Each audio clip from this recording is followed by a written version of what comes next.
A summit of the West African regional grouping ECOWAS has appointed the president of Senegal, Bassirou Diomaye Faye, to mediate with the military leaders of Burkina Faso, Mali and Niger, who pulled out of ECOWAS and formed their own Sahel alliance. Meanwhile, Nigeria is once again on the sub-regional stage, with President Tinubu re-elected to chair the ECOWAS Heads of State Authority for another year. That means that Mr. Tinubu will have the chance to continue to assess the implications of Mali, Niger and Burkina Faso pulling out of ECOWAS and how they might be enticed to return to the bloc. After all, their departure happened under Mr. Tinubu's watch, and it's not a good look, is it? But how is he likely to convince them to come back? Wouldn't it be as near impossible as the European Union trying to bring the UK back into the fold after Brexit? Sort of like trying to shut the stable doors after the horse has bolted.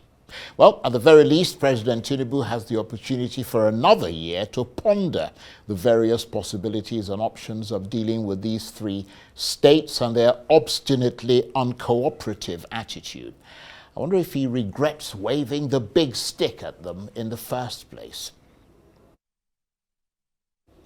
Well, for more on this, I'm joined now in the studio by the noted political scientist, Professor Jibrin Ibrahim, chair of the editorial board of Nigeria's Premium Times newspaper and senior fellow at the respected think tank, the Center for Democracy and Development. Prof, thank you very much indeed for joining us. Always a pleasure. And I hope I'm not revealing your secrets when I say welcome back to Nigeria, because I know you've been away. What are your reflections on the main challenges that President Tinubu will face as he assumes another year as the chairman of ECOWAS? Well, this weekend has been dramatic because on Saturday, a confederation was formed by the three recalcitrant states, and they've made it absolutely clear they have no intention of returning to ECOWAS. And it is indeed indicative that in the communique of the Sunday ECOWAS meeting, they really didn't have anything to say about the situation. One paragraph lamented the fact that the three recalcitrant states have refused to respond to the bond gesture by ECOWAS, as they put it. And secondly, there has been no progress at all in mediation efforts. So what comes out of the whole process is stark failure of ECOWAS and failure of the leadership of ECOWAS. Well, I mean, the impression was given that this issue of those three states pulling out of ECOWAS is likely to take up a disproportionate amount of time, President Tinubu's time, because it is really the elephant in the room for him. Is that your sense? It might be the opposite, that there will be no time spent on it because there will be no progress. Essentially, there's only one person in the leadership of ECOWAS that can talk to them, and that's the Senegalese President Faye. But the Faye intervention is also a problematic one, because he's a good mediator because he agrees with these three countries that the focus in the region should be fighting imperialism and neocolonialism. So he agrees with them on that point, and that's why they're talking to him. Right. On the other hand, he's telling them he disagrees with them for not coming back to ECOWAS. And both sides are trying to convert him to their own side of the argument. The three states are telling him, we're the only ones ready to fight imperialism and neocolonialism. We know you are like us, join us and abandon ECOWAS. Meanwhile, so he's caught in a tussle, sort of a tug so of war. He himself is caught in between, and he has two strong sentiments that he has to resolve. One, he likes ECOWAS and its democratic narrative. Two, he likes anti-imperialism of these three countries and wants ECOWAS to adapt it. But ECOWAS is not ready to fight France, not with countries like Ivory Coast, not with countries like Nigeria and all that. So that mediation is going to be a very interesting thing to watch, because it's not at all clear the direction towards which it is headed. Yeah, it sounds fascinating, actually, just listening to you describing it there. But so in the context of what you just said, I mean, would President Tinubu be better off just getting them off the agenda and letting them go as a sort of acceptance of political reality? Because if they remain obstinate against his efforts to woo them back, that might be really quite terrible for his image and the prestige of ECOWAS. Absolutely. The problem with this dossier is that ECOWAS already committed the most serious mistake they could, which is to issue the ultimate threat of military intervention without a basis in the regulations and procedures of ECOWAS, and then have their bluff called off. So now they have no other threats to offer these countries, and they know it. They and played they their best hand, basically. They're saying you've done your worst, and we have been able to withstand your worst. There's nothing more you can do. So I think it's a process that will have to live through its formation, because these three states have one problem. They have no access to the sea. They are some of the three poorest countries in Africa. They are highly dependent on their southern neighbors. And therefore, it's not uhuru for them to stay out of ECOWAS. It doesn't make sense for them to stay out. So you think they're bluffing then?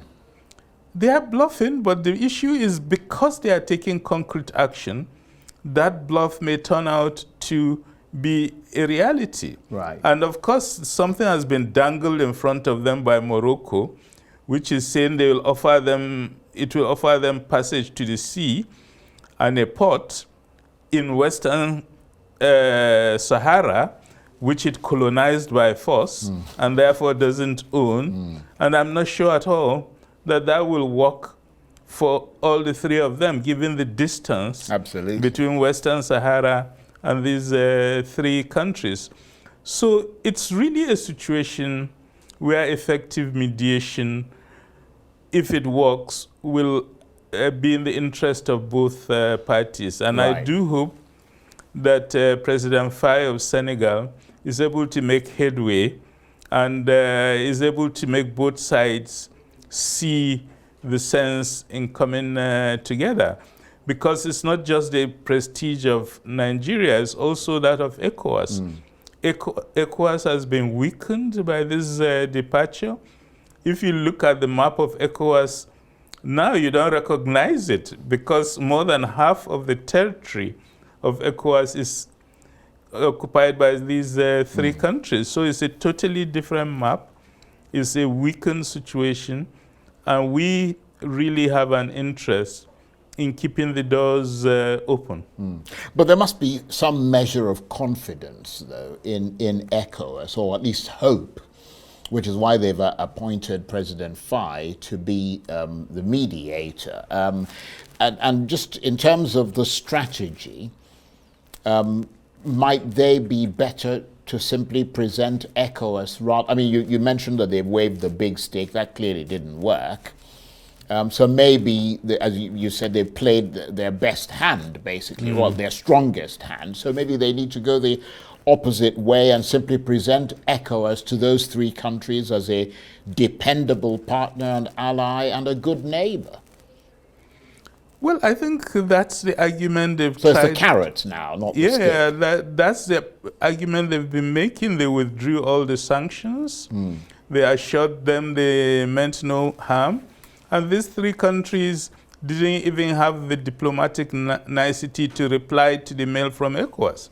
And they did say in the summit, that's ECOWAS, that they did not even get a reply to all their efforts to get mediation done between the two parties, and they are not very happy with that, and that they hope President Faye will make progress where others have failed to make progress.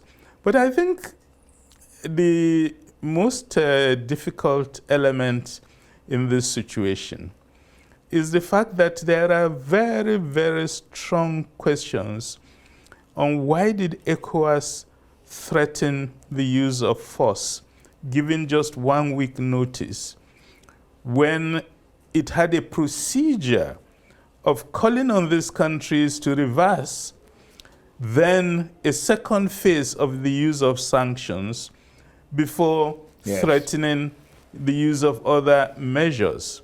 And the thinking in a lot of the cycles is that at that time when ECOWAS made the threat, you recall that there were French soldiers still in Niamey, and there were American soldiers in Niamey, and there were German soldiers in Niamey, and that maybe the plan was a link-up between ECOWAS and these other forces, which is why in these three countries, the people are convinced that ECOWAS is an agent of imperialism and neocolonialism.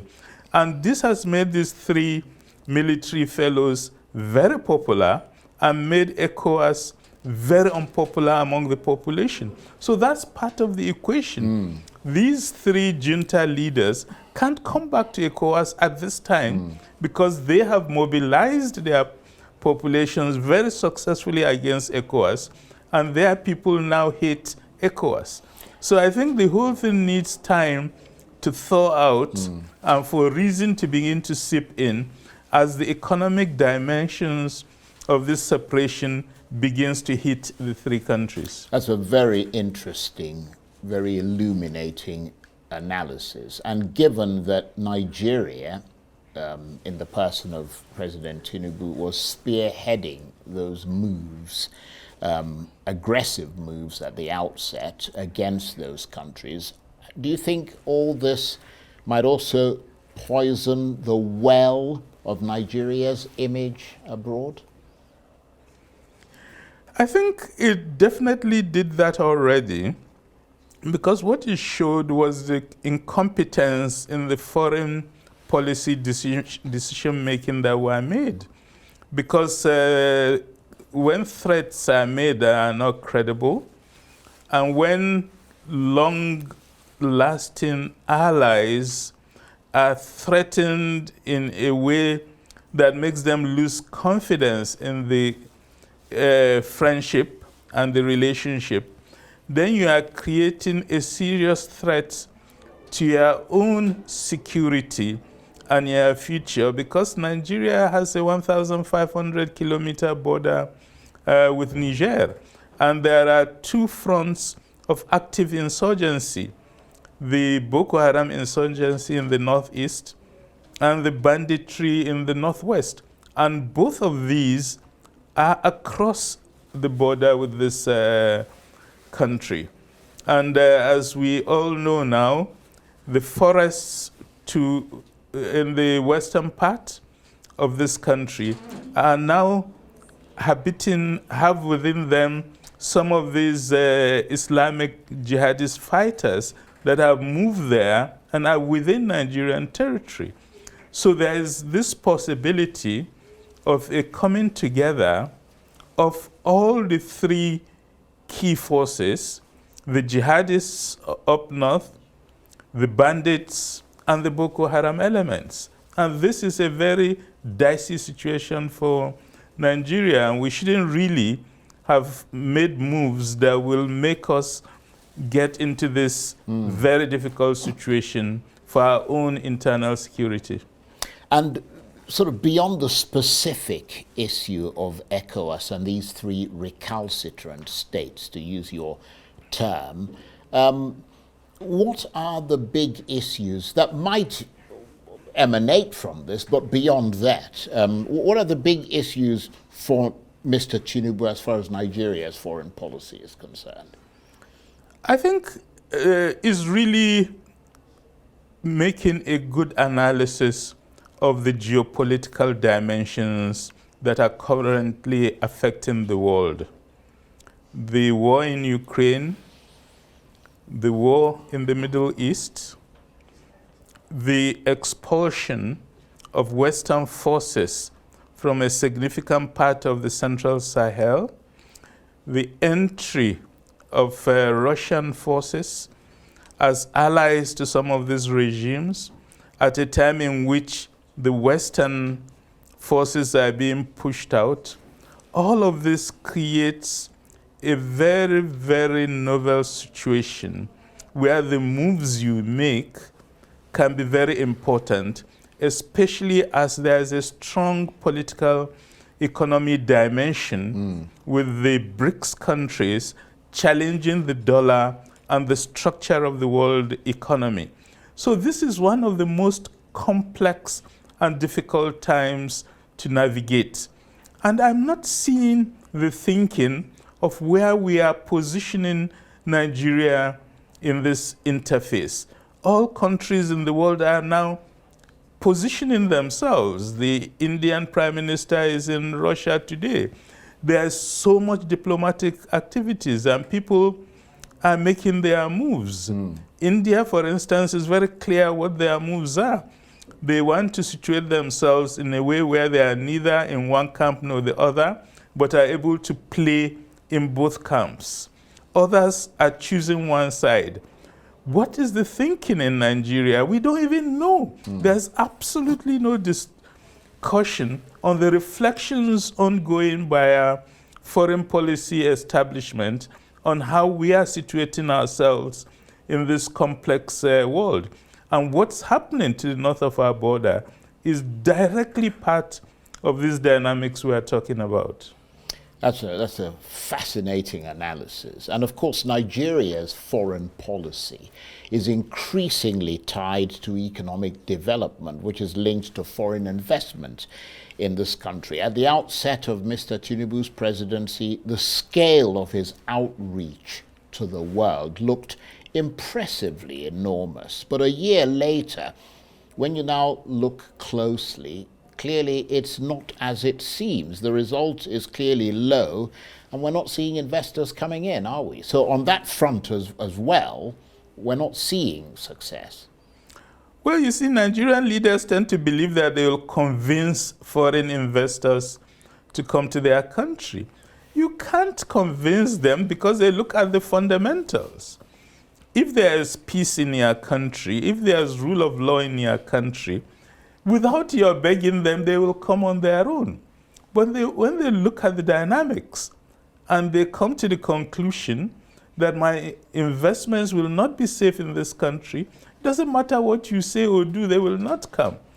So there's a sense in which we have to realize that we have to sort out our own internal problems and make ourselves feel attractive to other parts of the world. And it's on that basis that they can consider coming in. This idea of hopping from country to country and giving out nice words about what a great country you have, nobody listens to that. They look at the fundamentals and act on the fundamentals. So looking at those fundamentals from your assessment point of view, what will be the decisive factor that could potentially turn that around and, as it were, lift the curse that's keeping investors away? Well, I think the first issue is improved security. We've got to improve internal security to reassure investors. Secondly, the cost of living crisis we're in is very dissuasive for investors because it's difficult for them to make a profit when prices are rising at such a terrible speed and companies are folding up. Because the reality is more and more companies are folding up and withdrawing from Nigeria because they are not making a profit. And that's why I'm saying you can't convince investors with words because they are not interested in words. They have high-level researchers who look at the fundamentals. So the economic situation has to improve. The cost of living has to go down. You have to control inflation. And I think, above all, you have to create a climate in which your own economic actors feel they can invest their own resources to start making money again. And so far, that's not what's happening. And people are extremely concerned. And when you add the new element about the cost of food in this country and the rise of hunger in this country and the reality that more and more people are unable to feed themselves, then you are also brewing the seeds of a catastrophic situation where nobody can tell what direction it could go towards. And on that note, I want to thank you again, Prof, for the absolute clarity of your thoughts and putting it all in very clear perspective for us. Professor Jibrin Ibrahim is a noted political scientist. He's also the chair of the editorial board of Nigeria's Premium Times newspaper and a senior fellow at the respected think tank, the Center for Democracy and Development. Thank you very much indeed. It's a pleasure.